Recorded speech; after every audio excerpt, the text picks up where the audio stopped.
The SR-71 Blackbird. The SR-71 wasn't designed to dogfight. It was designed to outrun anything capable of chasing it.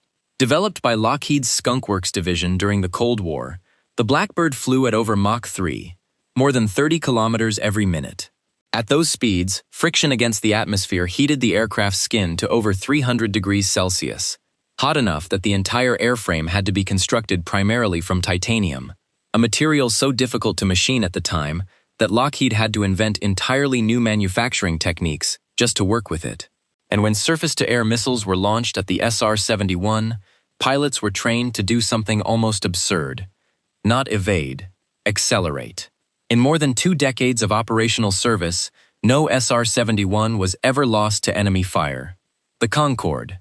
The Concorde did something no commercial aircraft had ever done before, and nothing has truly done since.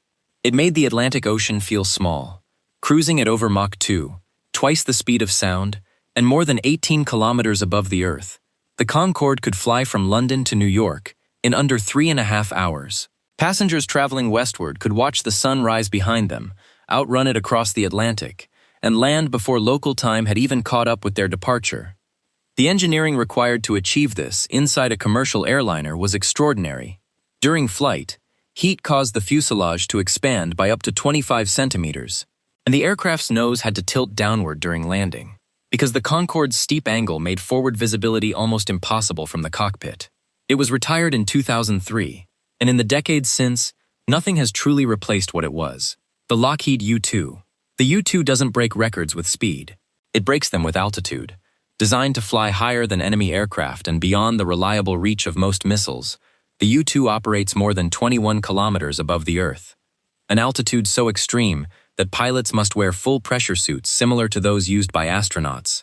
Because at those heights, an unprotected human body wouldn't survive for long, and despite its role in Cold War espionage, the aircraft itself is surprisingly fragile.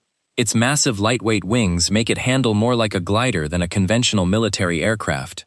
Landing it is so difficult that another pilot follows the U-2 down the runway in a chase car, calling out altitude corrections by radio, because the cockpit makes the final moments before touchdown almost impossible to judge accurately.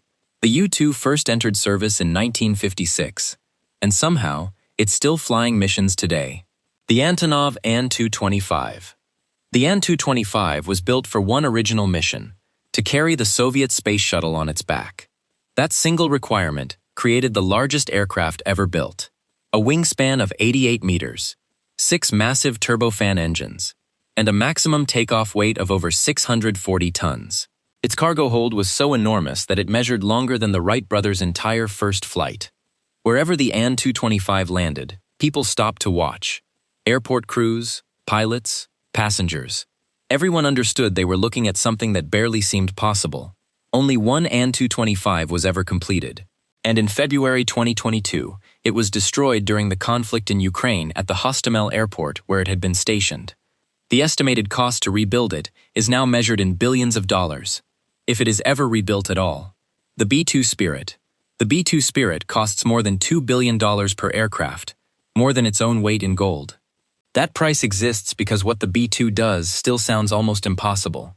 It's a flying wing with no vertical tail surfaces, a radar signature comparable to a large bird, and the ability to fly intercontinental missions while remaining nearly invisible to radar. Nothing about the aircraft was designed for appearance. Every curve, every angle, and every surface material was engineered specifically to absorb or deflect radar waves away from their source. Even maintaining the aircraft is difficult. Its stealth coating is so sensitive that the B-2 requires climate-controlled hangars and constant maintenance to preserve its low visibility. And despite all of that complexity, the aircraft can carry both conventional and nuclear weapons across the planet within hours, launched directly from the continental United States, without ever being seen coming. The X-15. The X-15 was technically an aircraft, but what it really did was reach the edge of space and return to Earth. Instead of taking off from a runway, the X-15 was dropped mid-air from a B-52 bomber before igniting its rocket engine.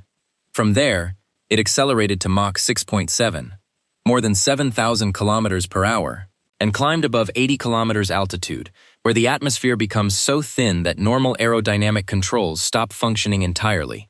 At that point, pilots switched to small rocket thrusters to maneuver the aircraft in near space. 13 X-15 flights crossed the recognized boundary of space, and the pilots who flew them were awarded astronaut wings by the United States Air Force. This happened in the 1960s, decades before the space shuttle, and the data gathered by the X-15 shaped nearly every high-speed aircraft and spacecraft program that followed. It didn't just push the limits of flight, it made the limits irrelevant.